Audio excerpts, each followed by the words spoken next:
신혼부부와 청년 총 163만 가구를 지원하기로 했습니다. 이는 지난해 발표된 주거복지 로드맵보다 46만 가구나 늘어난 건데요. 이로써 정부는 주거 사다리를 구축하고 저출산 문제를 극복하겠다는 계획입니다. 송승현 부동산 연구소 소장 모시고 관련 내용 자세히 짚어보겠습니다. 소장님 어서 오세요. 네, 안녕하세요. 자, 신혼부부에게 공급되는 주택 물량이 확대되는 건데 정확히 얼마나 늘어나는 건지 다시 한번 짚어볼까요? 네, 당초 우리가 그 신혼부부 주거 지원은 한 60만 정도를 봤었는데요. 기존보다 이 부분을 굉장히 많이 확대를 했습니다. 네. 내용을 보면은 88만 가구 정도 지금 현재 확대를 하겠다라고 발표를 한 그런 내용이고요. 이로 인해서 그 편입된 신혼부부를 지금 보니까 한 28만 가구 정도가 지금 현재 됩니다. 그래서 전체적인 내용을 한번 살펴보면은 공적 임대가 한 5만 가구 정도 되고요. 신혼 희망타운이 3만 가구. 그러니까 기존보다 좀 추가가 돼가지고 한 10만 공급 정도, 10만 호 정도가 지금 공급된다라고 보시면 될 것 같습니다. 공공택지 부분이 세 곳에서 한 네 곳 정도 추가됐기 때문에 이런 부분이 발생이 됐고요. 그다음 주택자금 같은 경우도 한 8만 5천 가구, 전세자금 지원 10만, 전세금 안전대출 등 한 1만 5천 가구 정도가 되기 때문에 편입된 신혼부부에게는 한 28만 가구 정도가 그 물량이 늘어났다라고 보실 수가 그렇군요. 있겠습니다. 자, 이 밖에 생애 최초로 주택을 구입할 때 취득세의 절반이 감면될 예정이죠. 네, 그렇습니다. 지금 신혼부부 합산이 한 5천에 아까 나온 것처럼 뭐 맞벌이는 한 7천만 원 이하, 5년 이내 같은 경우는 여러 부분에서 취득세가 50% 정도가 현재 감면이 되고 있는데요. 여러 그 통계치가 지금 나와 있었습니다. 그래서 전체적인 그 내용들을 보면 서울에 있는 그 수도권 아파트는 4억 원, 거기에 그 일반적인 그 타 지역 같은 경우 3억 정도 되는데요. 지금 나와 있는 부분처럼 서울 은평에 있는 아파트 3억 7천만 원 정도를 매입을 했다 하면 취득세가 당초에는 1% 그러니까 한 370만 원 정도가 되는데 이 부분이 50% 정도가 감면이 되다 보면은 185만 원 정도 되기 때문에 처음에 주택을 구입을 하고 취득하는 데 있어서는 상당히 초기 자본에 있어서 상당히 좀 많이 절감이 되지 않나. 그래서 처음에 주택을 구입하는 데 있어서 비용적인 부분에서 좀 마음이 좀 가볍지 않나 그렇게 보고 있습니다. 네, 그리고 정부는 신혼희망타운을 당초 목표보다 3만 호 많은 10만 호를 공급하기로 했습니다. 이 내용도 자세히 짚어주시죠. 네, 그 주거복지 로드맵 대비해서 한 3만 호 정도가 지금 확대되어 있는 그런 내용인데요. 전체적으로 그 신규 사업지를 한번 살펴봤습니다. 그래서 전체적인 그 신규 사업지를 보면 기존 택지보다도 좀 많이 그 늘어났었는데 신규 택지 같은 경우는 지금 현재 보는 것이 성남 서현, 뭐 화성 어촌, 그다음 비수도권 같은 경우 대구 연호와 제구 김영을 포함이 되어 있는 그런 모습들이 보여지는데요.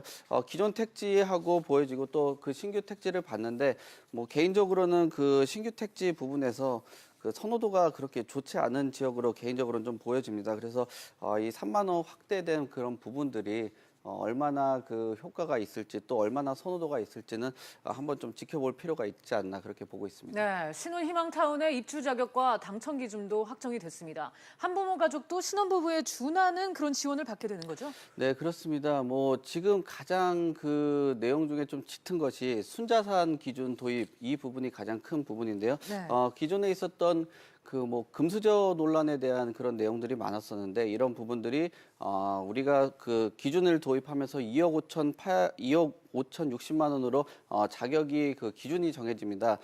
그 부분과 함께 자녀 수하고 무주택 기간도 지금 현재적으로 계속 따져서 전략을 지금 세웠다라고 보시면 되고요.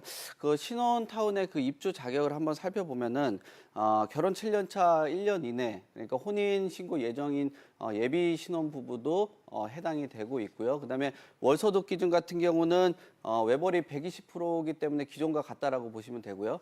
다만 맞벌이 부분에서 130%이기 때문에 좀 확대된 그런 부분이라고 보시면 되고 또 그다음에 희망타운 그 당첨 기준도 지금 두 단계로 가점제로 진행이 되고 있습니다. 분양 가구의 30%는 가점제로 우선 적용이 된다라고 보시면 되고요. 분양 가구의 이제 남은 70% 정도가 자녀 수, 무주택 기간 등에 따라서 배정이 되기 때문에 이런 부분들이 당첨 기준의 변화라고 보실 수가 있겠습니다. 네. 한편 매입, 전세 임대 등 시세보다 저렴한 청년 주택 또한 확대 공급이 된다고 하죠. 네, 기존에 25만 호 정도 됐는데 한 2만 호 정도가 좀 더 확대된 것 같고요. 네. 그다음 시세 한 70% 정도로 되어 있는 것 같습니다. 그래서 전체적인 그 맥락을 보면은 청년 공공 임대주택이 있고요. 그다음에 청년 공공 지원 주택이 있고 기숙사형 청년 주택 이렇게 나눠져 있습니다. 그래서 전체적인 내용들은 이 주택을 가지고 뭐 지원되는 것도 좀 중요하지 않나라고 보여지긴 하지만 전체적인 내용은 뭐 교통이라든지 역세권 이런 부분들이 상당히 중요시되고 있고요. 최근에 주택값을 많이 올렸던 부분이 또 개인적인 그 생각으로는 커뮤니티의 변화가 주택의 가격을 많이 상승했다라고 보여집니다. 그러나 이번 그 주택에 대해서는 전체적으로 그 커뮤니티가 굉장히 많이 발전됐다라고 보여질 수가 있고요. 기숙사형 같은 경우도 LH에서 현재 그 매입을 해서 소득 수준에 따라서 50% 수준으로 책정을 하고 있기 때문에 이런 부분 잘 참고를 하신 다음에 우리가 분양이라든지 청년들이 적극적으로 주택에 한번 살펴보시는 것도 좋지 않나 그렇게 보고 있습니다. 네, 정부가 이렇게 신혼부부와 청년의 주거 지원에 영향을 집중하는 이유, 주거 불안이 이제 곧 저출산의 원인이 되고 있다고 판단하기 때문일 텐데요. 정부의 바람대로 신혼부부와 청년의 주거 불안 그리고 저출산 문제가 함께 극복될 수 있을지는 지켜봐야 될 것 같습니다. 소장님 오늘 말씀 여기까지 들을게요. 감사합니다. 감사합니다.